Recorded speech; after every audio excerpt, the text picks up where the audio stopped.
What's up everybody, Coach Mills here coming at you with a brand new Valorant video, and in this video we're going to be breaking down the easy thing that you could start doing in order to get a basically free diamond in sniping with the operator. And I know, the operator got a huge nerf, but I'm here telling you that if you use the operator and you apply these tips, you could easily climb and get so much damn value. But go head over to the GameLeap website right now if you want to learn from the best in in-depth mechanical courses made by Tanner, who is an operator god, and tips and tricks, advanced VOD reviews, and much more. Do yourself a favor and go check it out in the links down below. But without further ado, let's jump into the video. Now, the operator was once the top tier weapon in the meta, completely dominant even in ranked play. So Riot came out with tons and tons of nerfs to the operator that dramatically weakened its power level and made it not so good in the meta. At least that's what most people thought right off the bat, but it turns out that the operator is still an absolute powerhouse if you learn how to use it correctly, and I'm gonna tell you exactly why.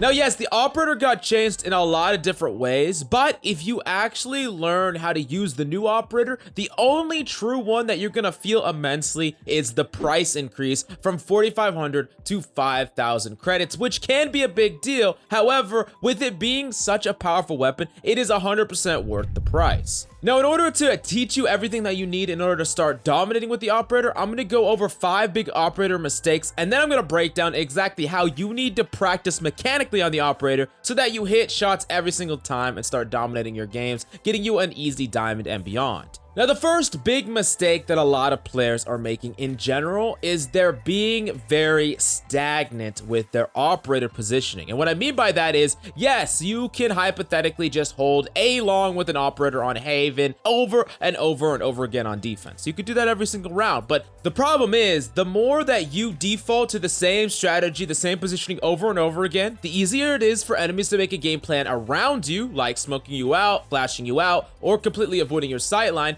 But you give up tons of the power level of an operator in the fact that it punishes enemies so much for not respecting every single sightline. That's what an operator can do. It can punish pretty much anywhere on the map, and if you are not consistently playing the same position, then unless the enemy play extremely disciplined, hold each other's angles, check every corner, and basically make sure that every single fundamental aspect of taking an area is on point, they're gonna get caught off by your operator, or there's a possibility that that happens. And you tell me, in an average ranked game, are people disciplined enough to smoke off every single sightline, play around every single angle? Most of the time, the answer is going to be no, and that's why the operator can climb you to some of these mid to higher ranks so easily, is because it directly puts the burden on the enemy to respect you or get punished all the time. Now, this also means that you should not just be holding the same angles on the same points, but mixing it up and changing how you're peeking an angle, because maybe one time you'll poke out of showers on defense on bind, and you'll try to go for an aggressive snipe, and then the next time you're just holding heaven and holding a main, and then the next time you're holding B long and you're pushing up, and then the next time you're holding hookah and playing passive. Whatever the case may be, you're constantly mixing it up, mixing up where you're standing, mixing up where you're sniping, and it just puts this extra layer on the enemy, an extra burden like we talked about before. Incredibly powerful, and it's a big mistake to just buy an operator and just default to the same place every single round. Now, the second big mistake, and this one might be the biggest mistake on an operator period, and it's rushing your shots. And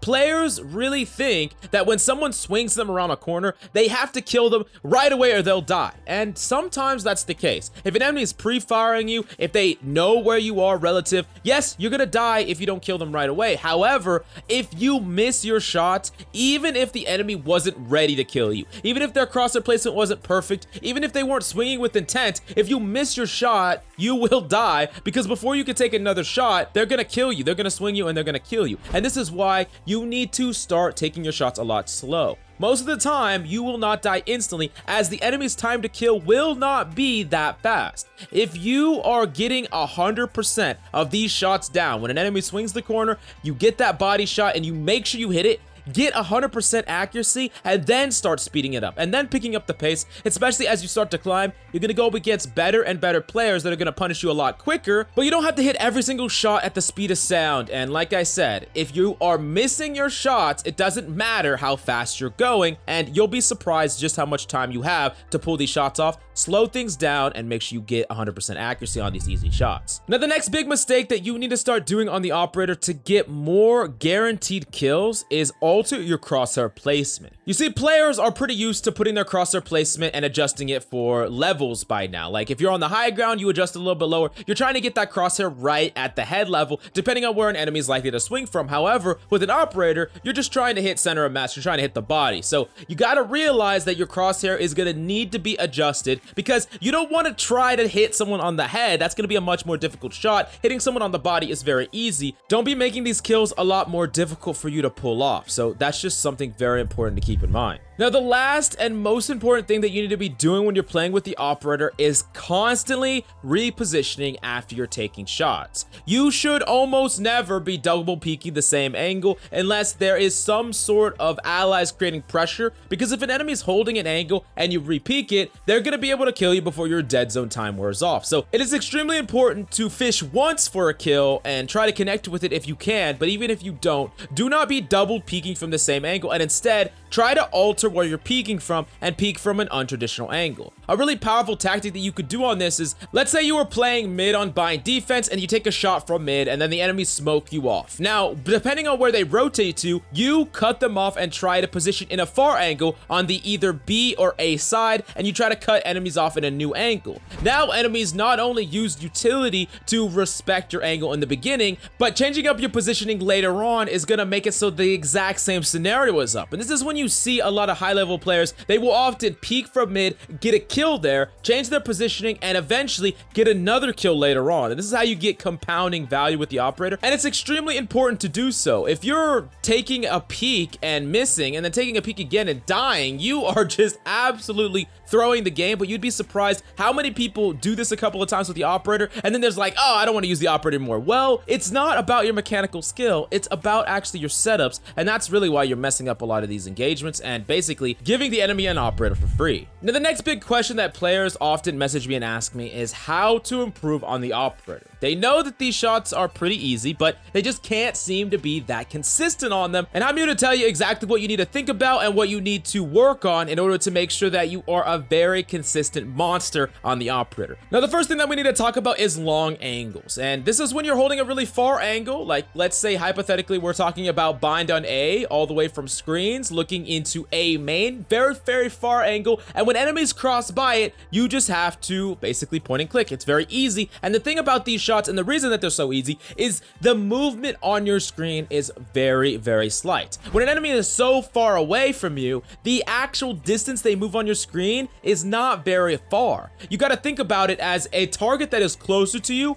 If they take 4 steps to the right of you, maybe they will move all the way across your screen. But a target that's super, super far away from you, they take 4 steps to the right, and they might move a centimeter on your screen. Now, as a common thing that you need to understand is the less you have to flick across your screen, the easier the shots are going to be, and it should be your job to put your crosshair placement in a way that is going to make these shots fundamentally as easy as possible. Now, that being said, the next type of sniping that is incredibly important to master is slide scoping, and this is going to require several different things. It's going to require not only reaction, but tracking as well, and very, very good movement. This was probably the most difficult one to practice in Aim Trainer, and I would highly suggest you actually practice this in game, which I'm going to give you some examples to do that in a second. Now, the fundamentals of slide scoping is actually walking around with your scope out, typically only in the first zoom, and when you see an enemy, you plant your feet, counter strafe, and slightly move only to shoot them, or if they just stay in your crosshair, you don't even have to move your crosshair at all. Now, this is an incredibly scary thing about sniping, and this is something that a lot of players just don't really master, and this is why a lot of players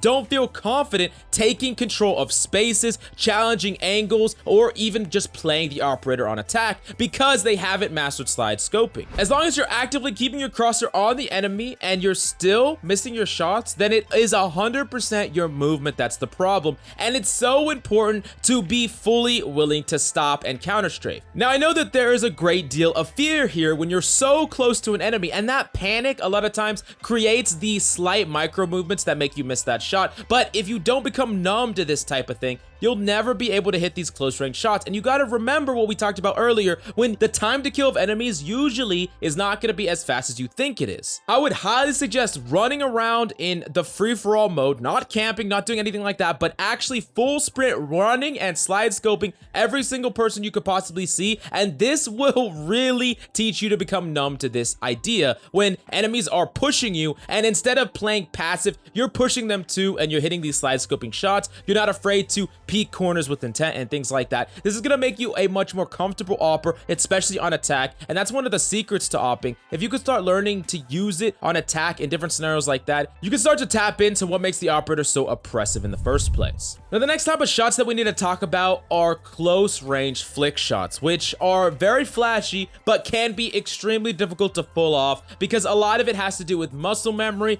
and just your raw mechanical skill. This is the one type of aim that I think can actually be greatly increased if you do some aim trainer reaction drills. Now, it doesn't really matter any specific ones because there's a lot of them that are going to be fantastic here, but typically the ones where the objects are flying at you and you have a certain amount of time to actually shoot the objects before they hit you, and the objects are getting bigger as they fly at you. This is a reactionary drill, and it's going to really combine two things that are going to make you insane at flicking. It's going to combine the muscle memory required to consistently hit these shots, and it's going to create that pressure sensitive environment where you have a small window of time to do so, because a lot of people are going to peel under that pressure, and like I said, becoming numb to these things is going to make them far more applicable in game. Now, the thing about playing the operator in general is on certain characters, how you play it is going to be fundamentally different, but for that, we have our top 100 Radiant player Tanner doing in-depth operator guides on every agent, so go check it out in the links down below. But thanks so much for coming by. I hope you learned something. That's all we got for you today. I'm Coach Mills, and of course, until next time,